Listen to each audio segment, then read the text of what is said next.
प्रिय दर्शक बंधु, जदि आपणक नामर प्रथम अक्षर जु, जे, जो, ज्ञ, ख, खि, खु, खे, खो, ग, गि एही सबु अक्षर मध्यरु कौनसी आपणकर अटे तेबे एही वीडियो को शेष जाए देखंतु एवं आगामी 2025 मसीहार संपूर्ण भाग्यफल संपूर्ण राशिफल विषय जानतु।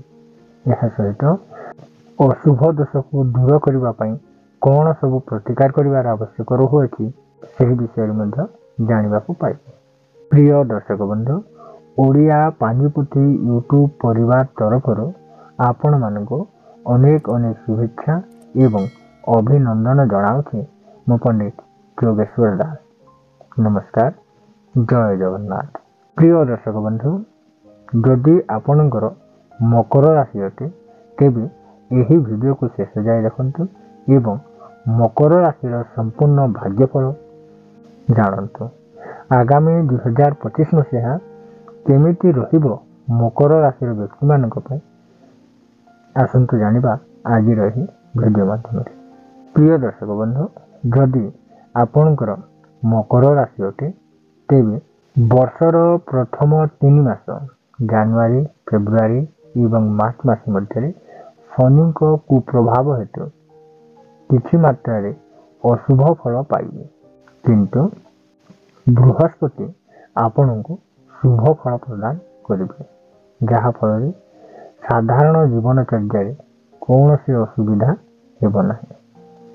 बृहस्पति महाग्रह शुभ दृष्टि देखुथिबारु व्यवसाय उन्नति करिबे, आर्थिक समस्या दूर हेबो, विभिन्न समस्या सत्वे सफलता प्राप्त हेबो, आय उत्तम रहिले मध्य व्ययर चाप अधिक रहिबो।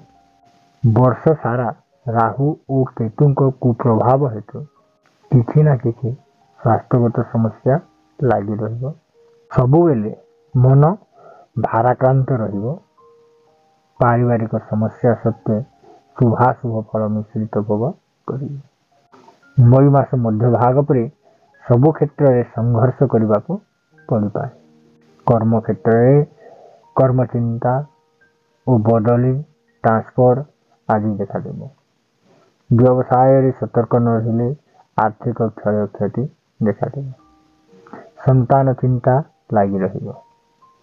अनेक असुविधा सुजोग पाइले मध्य विशेष कार्यकारी करि परिबे नहीं। अनेक सुविधा सुजोग पाइले मध्य विशेष भाव में कार्यकारी करि परिबे नहीं। महिला माने कर्तव्य परायण रहिबे। विद्यार्थी माने परिश्रम और एकाग्रता सहित पाठ न पढ़िले असफल रहिबे, किंतु बृहस्पति आपनक शुभ दृष्टि देखुथिबारु व्यवसाय रे उन्नति करिबे। अर्थ चिंता जहाँ लगी रहुतला ताहा दूर हेबो। जो माने फाइनेंशियल सेक्टर रे कार्य करूछंती सेही माने लाभान्वित रहिबे। बैंकिंग जॉब जो माने करूछंती, बैंक रिलेटेड कार्य करूछंती, रियल एस्टेट बिजनेस करूछंती, जमी बाड़ी संपर्कित व्यवसाय करूछंती, जो माने स्टॉक मार्केट शेयर मार्केट रे अर्थ विनियोग करूछंती सेही मानक पय शुभ फल प्राप्त हेबो। किंतु सतर्क रहिबार आवश्यक रहुअछि, जेहेतु शनि आपनकु खराब दृष्टि देखुछन्ति, तेणु अजथारे खर्च मध्य वृद्धि पाइब। तेणु आपण अजथा खर्चांत ठारू निजको दूरे रखिबा आवश्यक रहुअछि। वर्ष सारा राहु और केतुंक कुप्रभाव पड़िब, जहा फल विभिन्न प्रकार स्वास्थ्यगत समस्या उत्पन्न हेबो। छोट मोट रोग लगी रहिबो। पूर्वर जदि कौन रोग गुड़िक थाए ताहा वृद्धि पाइब। राहु और केतुंक कुप्रभाव हेतु विभिन्न स्वास्थ्यगत समस्या उत्पन्न हेबो। विभिन्न रोग होता है, यथा चर्म रोग, हार्ट जनित रोग, धातुगत रोग बा गुप्त रोग, यौनांग संबंधित रोग, रक्त रोग, रक्त खराब होता है, खसु ଖୁଜୁରୀ ଏହିପରି ରୋଗ ଗୁଡ଼ିକ ସ୍କିନ୍ ଡିଜିଜ୍ ହୋଇଥାଏ। ତେଣୁ ଆପଣ ରାହୁ ଓ କେତୁଙ୍କ କୁପ୍ରଭାବରେ ଏହିସବୁ ରୋଗ ଭୋଗିବେ। ଏହା ସହିତ ମଇ ମାସ ମଧ୍ୟଭାଗ ଠାରୁ ଆପଣଙ୍କ ସଂଘର୍ଷ ବୃଦ୍ଧି ପାଇବ, କାର୍ଯ୍ୟରେ ଅସଫଳ ରହିବେ, କର୍ମକ୍ଷେତ୍ରରେ ଚିନ୍ତା ବୃଦ୍ଧି ପାଇବ। ମଇ ମାସ ପର୍ଯ୍ୟନ୍ତ ଆପଣଙ୍କର ଶୁଭ ରହୁଅଛି। ମଇ ମାସ ପରେ ଆହୁରି ସମସ୍ୟା ବୃଦ୍ଧି ପାଇବ, କର୍ମକ୍ଷେତ୍ରରେ ସମସ୍ୟା ଉତ୍ପନ୍ନ ହେବ, ପାରିବାରିକ ସମସ୍ୟା ଉତ୍ପନ୍ନ ହେବ, ବ୍ୟବସାୟରେ ସମସ୍ୟା ଦେଖାଦେବ, କ୍ଷୟକ୍ଷତି ସହିବାକୁ ପଡ଼ିବ, ସନ୍ତାନ ଚିନ୍ତା ଲାଗି ରହିବ।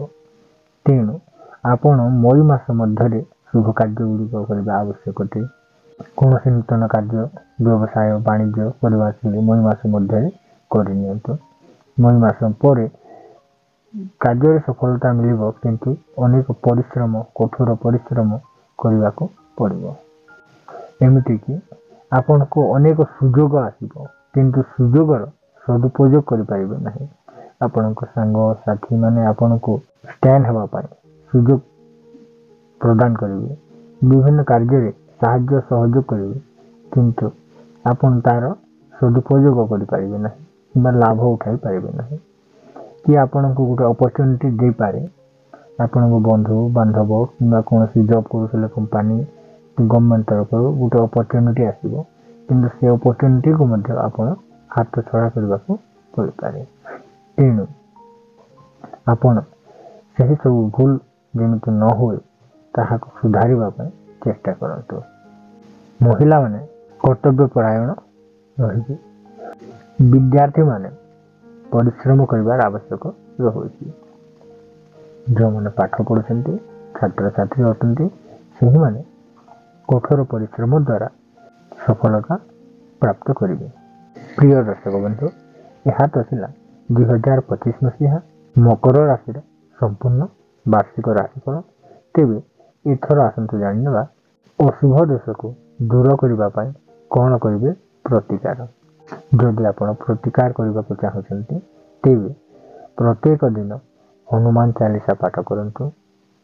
ପ୍ରତ୍ୟେକ ସୋମବାର ଓ ସଂକ୍ରାନ୍ତି ଦିନ ଭଗବାନ ଶିବଙ୍କର ପୂଜାର୍ଚ୍ଚନା ନିଷ୍ଠାପର ଭାବରେ ବିଧିପୂର୍ବକ କରନ୍ତୁ। ଏହା ସହିତ ବିଷ୍ଣୁ ସହସ୍ର ନାମ ପାଠ କରନ୍ତୁ। ଶନିଶ୍ଚର ମେଳା ପାଠ କରନ୍ତୁ। ପ୍ରତିଦିନ ଶନିଙ୍କର ବୀଜ ମନ୍ତ୍ର ଯଥା ଓಂ ସଂ ଶନିଶ୍ଚରାୟ ନମଃ ଜପ କରନ୍ତୁ। ଏହାଦ୍ୱାରା ଆପଣଙ୍କ ଅଶୁଭତ୍ୱ ଦୋଷ ଗୁଡ଼ିକ କିଛି ମାତ୍ରାରେ ଦୂର ହେବାର ସମ୍ଭାବନା ରହୁଅଛି। ପ୍ରିୟ ଦର୍ଶକ ବନ୍ଧୁ, ଆଜିର ଏହି ଭିଡ଼ିଓ ମାଧ୍ୟମରେ ଜାଣିବାକୁ ପାଇଲେ 2025 ମସିହା ମକର ରାଶିର ସମ୍ପୂର୍ଣ୍ଣ ରାଶିଫଳ ବିଷୟରେ।